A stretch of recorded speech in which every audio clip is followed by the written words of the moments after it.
اس واقعے کو سنیے. بنی اسرائیل میں ایک شخص تھا، وہ رات کی تاریکی میں صدقہ لے کر نکلا. وہ چاہتا تھا کہ میں داہنے ہاتھ سے دوں، غریب کی مدد کروں اور بائیں ہاتھ کو خبر نہ ہو. اس طریقے سے مدد کروں کہ داہنے ہاتھ سے دوں اور بائیں ہاتھ کو بھی خبر نہ ہو. اس نے سوچا کہ میں رات کے تاریکی میں نکلوں گا. وہ رات کے اندھیرے میں نکلتا ہے، اپنے مذہب کے مطابق، اپنے طریقے کے مطابق وہ عبادت کرتا ہے اور رات کی تاریکی میں نکلتا ہے کہ دیکھے کہ کوئی ضرورت مند مل جائے. اس نے رات کے اندھیرے میں دیکھا کہ ایک آدمی ہے جو کھڑا ہے.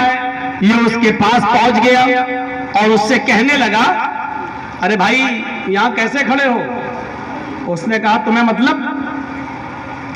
اس آدمی نے کہا بھائی میں رات میں کسی غریب آدمی کو دیکھ رہا ہوں جو ضرورت مند ہو. تو یہ بولا ارے مجھ سے زیادہ ضرورت مند کون ہوگا؟ دیکھ رہے ہو رات میں اپنے گھر سے نکلا ہوں، میرے بیوی بچے بھوکے ہیں. اس آدمی نے اپنا صدقے کا مال نکالا اور اس آدمی کو دے دیا، جاؤ لے کے چلے جائے. پھر گھر پہ آیا، نماز پڑھتا ہے، صبح تک جاگتا ہے، صبح بھی اپنے مذہب کی مطابق عبادت کرتا ہے اور باہر سڑک پر نکل جاتا ہے کہ بازار میں دیکھوں کیا معاملہ ہے.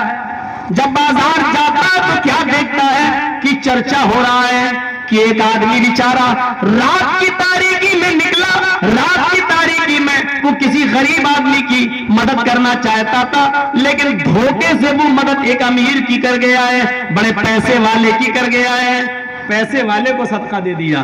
جان بوجھ کر اگر آپ امیر کو، پیسے والے کو صدقہ دے رہے ہیں تو وہ صدقہ قبول نہیں ہوگا. صدقہ غریب کو دیا جائے گا جو اس کا مستحق ہو. اگر آپ جان بوجھ کر کسی امیر کو دے رہے ہیں تو وہ صدقہ قبول نہیں کیا جائے گا. یہ آدمی اپنے گھر آیا، کہتا کہ اے اللہ میں تو کسی غریب کی مدد کرنا چاہتا تھا لیکن غلطی ہو گئی مجھ سے، دھوکے سے میں کسی امیر کو دے گیا، مجھے معلوم نہیں تھا. میرے پاس آج بھی کچھ مال ہے، میں آج رات میں پھر نکلوں گا، میری مدد کرنا. وہ دوسرے رات میں پھر نکلا، وہ کسی غریب کی مدد کرنا چاہ رہا تھا لیکن رات کی تاریکی میں اس کی نظر پھر کسی آدمی پر پڑی. اس نے پوچھا کیا تم ضرورت مند ہو؟ اس نے کہا جی ہاں. کیا تمہارے بیوی بچے بھوکے ہیں؟ اس نے کہا جی ہاں. اس نے صدقے کا مال نکالا اور اس کو دے دیا اور پھر گھر آ گیا. نماز پڑھتا رہا، صبح تک عبادت کرتا رہا. صبح سورج نکلنے کے بعد گھر سے پھر نکلا اور باہر گیا تو کیا دیکھتا ہے؟ لوگ چرچا کر رہے ہیں اللہ کے کسی نیک بندے نے آج بھی صدقہ کیا، وہ کسی غریب کی مدد کرنا چاہتا تھا لیکن آج بھی دھوکہ کھا گیا اور ایک چور کے ہاتھ میں اس نے رقم دے دی، صدقے کا مال چور کو دے دیا. جان بوجھ کر چور کو بھی صدقہ نہیں دیا جا سکتا ہے. آپ جانتے ہیں کہ آدمی چوری کرتا ہے تو صدقے کا مال آپ چور کو نہیں دے سکتے، شریعت میں منع ہے. آپ صدقہ صرف غریب کو دے سکتے ہیں جو اس کا مستحق ہو. لیکن اس آدمی نے تو دھوکے سے صدقہ دیا، لیکن نیت کیا تھی؟ میں کسی غریب کی مدد کروں، میں کسی غریب کی مدد کروں. یہ آدمی پھر گھر آیا، کہتا ہے اللہ آج بھی میں دھوکہ کھا گیا، کسی غریب کی مدد کرنے کے بجائے آج میں نے یہ صدقہ اور یہ خیرات میں نے کسی چور کو دے دی. اے اللہ میرے پاس صدقے کا تھوڑا مال اور بچا ہوا ہے، میں آج نکلوں گا رات میں، آج تو میری مدد فرمانا، آج کسی غلط جگہ پر میرا مال نہ جانے پائے، ضرورت مند کو پہنچ جائے. دیکھیے عمل صالح کس کو کہتے ہیں، اخلاص کس کو کہتے ہیں. کیا ہمارے اندر یہ عمل صالح پایا جا رہا ہے؟ کیا یہ اخلاص ہمارے اندر پایا جا رہا ہے؟ کیا یہ جذبہ ہمارے اندر ہے؟ وہ رات کے تاریکی میں تیسرے دن بھی نکلا، تیسری رات کی صدقہ لے کر نکلا. اب وہ کسی غریب کو دیکھ رہا ہے، اس کی نظر ایک عورت کے اوپر پڑی. اس نے کہا بہن کیا بات؟ اس نے کہا دیکھو میں رات کی تاریکی میں اکیلی ہوں، مجھے بہت پرابلم ہے، گھر کے حالات ٹھیک نہیں ہیں، اس ہوں کہ اللہ کا کوئی بندہ میری مدد کر دے۔ اس آدمی نے سوچا کہ یہ تو عورت ہے، اور عورت بیچاری اتنی مجبوری میں رات میں تبھی نکل سکتی ہے جب وہ مجبور ہو۔ اس نے پورا کا پورا صدقے کا مال نکالا اور اس عورت کو دے دیا۔ وہ عورت چلی گئی، یہ آدمی اپنے گھر آیا، عبادت کیا، صبح تک جاگا، سورج نکلنے کے بعد پھر بازار کی طرف گیا۔ مارکیٹ میں چرچا ہو رہا تھا، اللہ کا کوئی نیک بندہ آج بھی دھوکہ کھا گیا۔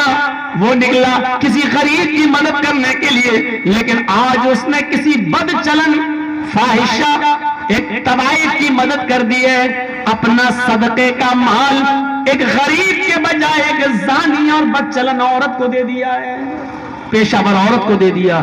یہ آیا اپنے گھر، کہتا ہے اللہ جتنا مال تھا میرا تقسیم ہو گیا ہے، میں نے جان بوجھ کر امیر کو نہیں دیا، جان بوجھ کر چور کو نہیں دیا، جان بوجھ کر میں نے کسی ویشیا کو، کسی طبائف کو میں نے نہیں دیا۔ اے میرے پروردگار، اے میرے اللہ، میں نے جان بوجھ کر نہیں دیا، اگر تو مجھے ثواب نہ دے تو مجھے عذاب بھی مت دینا، اگر میرے صدقے کو تو قبول نہ کرے تو اے میرے پروردگار غلط جگہ پر پہنچانے کا عذاب بھی مجھے مت دینا۔ اب رات میں سو رہا ہے تو خواب میں کیا دیکھتا ہے؟ بخاری شریف کی حدیث، خواب میں دیکھتا ہے کہ اس سے کہا جا رہا ہے اے اللہ کے نیک بندے، تو کسی غریب کی مدد کرنا چاہتا تھا، تیرے دل میں غریب کی مدد کرنے کا جذبہ تھا، تو نے چور کی مدد تو دھوکے سے کی ہے، تو نے تو امیر کی مدد دھوکے سے کی ہے، تو نے تو بد چلن عورت کی مدد دھوکے سے کی ہے، یعنی تجھے پتا نہیں تھا تیری نیت تو غریب کو کی مدد کرنے کی تھی، اس نیت کی وجہ سے اللہ تعالیٰ نے تیرے صدقے کو قبول کر لیا ہے، اللہ تعالیٰ نے تیرے صدقے کو قبول کر لیا اور ان تینوں لوگوں کو بھی ہدایت دے دی۔ امیر نے بھی گناہ کا کام چھوڑ دیا اور وہ پیسہ غریبوں میں خرچ کر دیا، چور نے بھی چوری سے توبہ کر لی اور وہ پیسہ غریبوں پہ خرچ کر دیا، اور زانیہ بد چلن عورت نے اپنے پیشے سے توبہ کر لی اور اس پیسے کو غریبوں پہ خرچ کر دیا۔ میرے پیارے ساتھیوں غور کیجئے، یہ ہے عمل صالح، کام غلط کر رہا ہے لیکن جان بوجھ کے نہیں کر رہا ہے بلکہ دھوکے سے کر رہا ہے، لیکن نیت اچھی تھی، اس لیے اللہ تبارک و تعالیٰ نے اس کی نیت کی وجہ سے اس کے صدقے کو قبول کر لیا۔